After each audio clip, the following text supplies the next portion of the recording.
adalah bumi, tempat manusia hidup. Aku menyediakan udara untuk bernafas, air untuk diminum, dan pangan untuk bertahan hidup. Namun, hari demi hari, keseimbanganku mulai terganggu. Ketika lingkungan rusak, bukan hanya alam yang terluka. Hak hidup manusia, hak memperoleh lingkungan yang bersih, dan hak memperoleh pangan juga ikut terancam. Maka dari itu, mengapa lingkungan itu penting?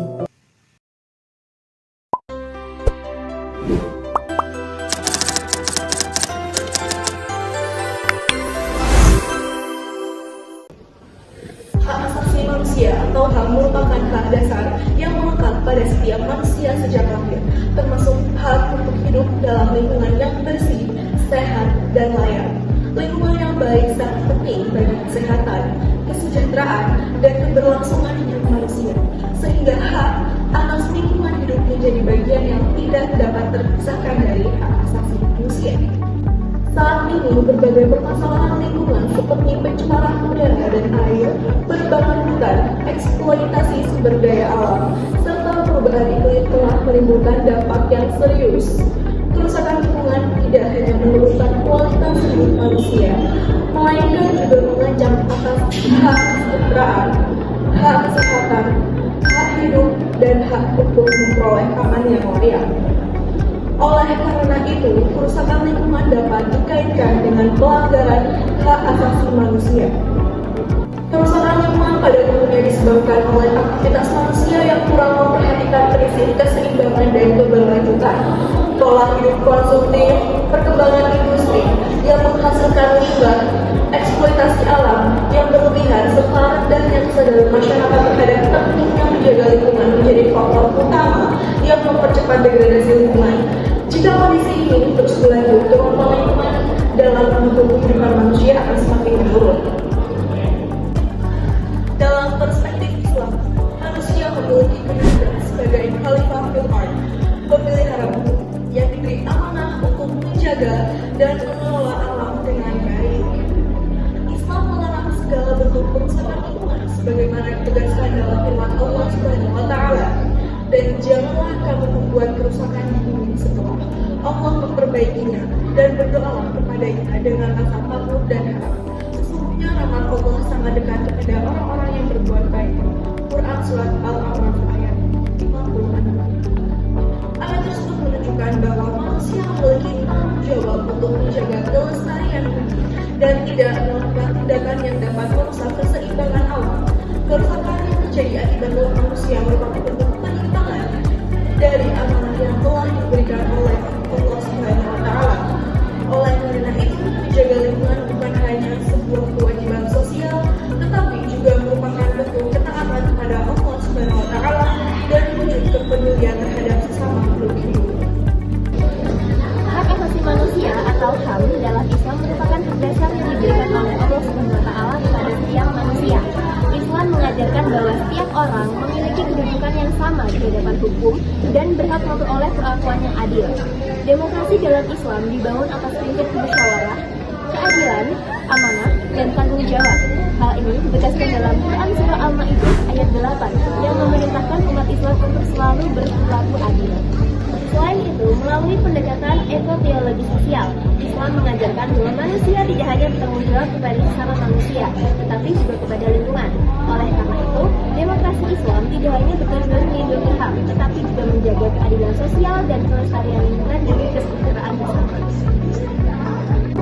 Dalam berbagai Islam, syariat sebagai bagian dari Allah Subhanahu wa taala yang diciptakan secara harmonis dan seimbang. Konsep ini menempatkan manusia bukan sebagai penguasa mutlak di alam bumi ini, melainkan sebagai khalifah di bumi yang memiliki penuh terhadap lingkungan untuk menjaga, melestarikan, serta mengelola alam dengan baik. Oleh karena itu, hubungan manusia dengan lingkungan tidak hanya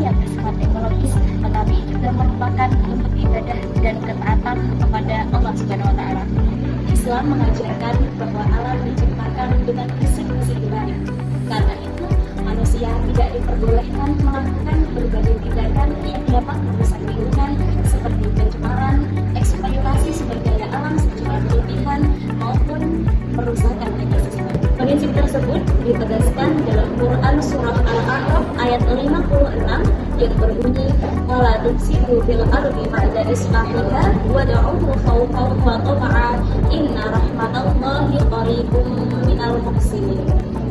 Ayat ini menjadi dasar bahwa menjaga kelestarian lingkungan adalah kewajiban setiap manusia. Manusia diperbolehkan memiliki dan memenuhi kebutuhan hidupnya, namun harus dilakukan secara bijaksana dan tidak berlebihan. Dengan demikian, konsep lingkungan dalam Islam menekankan adanya keseimbangan antara manusia, alam, dan tanggung jawab kepada Allah Subhanahu wa Ta'ala. Di dalam Islam, kehidupan ada karunia dari Allah Subhanahu wa Ta'ala harus terjaga, nikmat, dan ridho. Seperti yang dijelaskan pada Quran dan Al-Maidah ayat 32 yang menerangkan tentang membunuh satu manusia tanpa dibenarkan, alasannya sama dengan membunuh seluruh umat manusia. Hal ini menunjukkan bahwa Islam sangat menghargai dan menjunjung tinggi kehidupan manusia. Selain itu, Islam mengajarkan bahwa manusia memiliki hak hidup yang sama tanpa memandang keras, suku, dan status sosial. Oleh karena itu, segala bentuk penindasan, kekerasan, dan tindakan yang merugikan orang lain sangat bertentangan dengan nilai-nilai yang ada di agama Islam. Jadi, dapat disimpulkan bahwa Islam sangat mengajarkan untuk menjunjung tinggi hak hidup manusia, menghormati dan melindungi sesama manusia. Mendapatkan lingkungan yang bersih dalam perspektif Islam. Dalam Islam, setiap orang berhak mendapatkan lingkungan yang bersih, nyaman, dan aman. Kebersihan atau taharah menjadi bagian paling penting bagi umat Islam, baik lingkungan maupun diri. Hak atas lingkungan yang bersih berkaitan dengan kemaslahatan atau kebaikan bersama, menjadikan lingkungan yang aman, nyaman, dan sejahtera. Hak memperoleh pangan adalah hak asasi manusia mendasar mengenai keberlangsungan hidup, kesehatan, serta kesejahteraan pangan yang cukup aman, bergizi, dan berkelanjutan.